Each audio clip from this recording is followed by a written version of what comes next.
তুমি কি আমার কাছে থেকে যেতে চাও? কত দুঃখী একটা গল্প। তারপর কি অবস্থা? কোনো ঝামেলা করে নাই তো? না তো, ও তো একদম লক্ষ্মী একটা বাচ্চা, তাই না?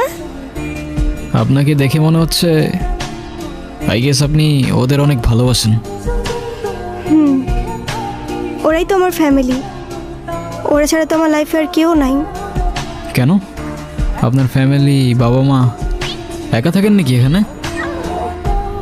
আমি অরফান, ছোটবেলা থেকেই বাবা মা কি জিনিস আমি জানি না। বাবা মার ভালোবাসাটা কি সেটাও বুঝিনি কখনো। কেউ কেউ এই ভালোবাসাটা পায় না, আর কেউ সেটা পেয়েও সেই ভালোবাসাটার ভ্যালু দিতে জানে না। তুমি যে ভালোবাসাগুলো পাওনি, একটা সময় দেখবা এর থেকে অনেক বেশি ভালোবাসা তোমার কাছে থাকবে। সময় তো আর এখনো শেষ হয়ে যায়নি। এটা নিজেকে বোঝাও আগে। তো কফি নিয়ে আর কতক্ষণ বসে থাকবা? কিছু অর্ডার করবো না? এখানে একটা ফেমাস শর্মা আছে, চাইলে ট্রাই করতে পারেন। ট্রিটটা কিন্তু আমার। সেটা পরে দেখা যাবে।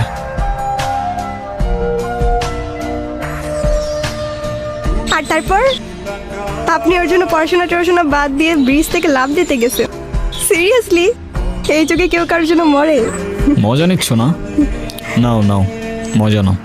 মজা না, আপনি অনেক ভালো একটা মানুষ। শোনেন, নিজের জীবনটা কিভাবে শেষ করে দিয়েন না। লাইফ সবাইকে একটা সেকেন্ড চান্স দেয়, হয়তো আপনাকেও দিবে, সেটাকে ইগনোর করেন না।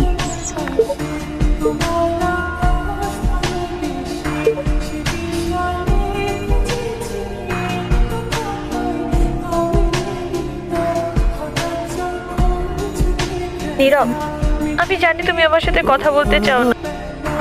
আমি কথা বলার মতো সেই মুখটাও রাখিনি, সেটাও আমি জানি। আমি অনেক বড় ভুল করছি নীরব।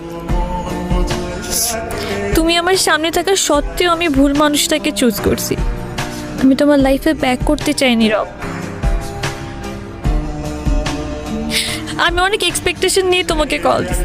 তুমি প্লিজ আমাকে ফিরিয়ে দিও না। Sorry, wrong number.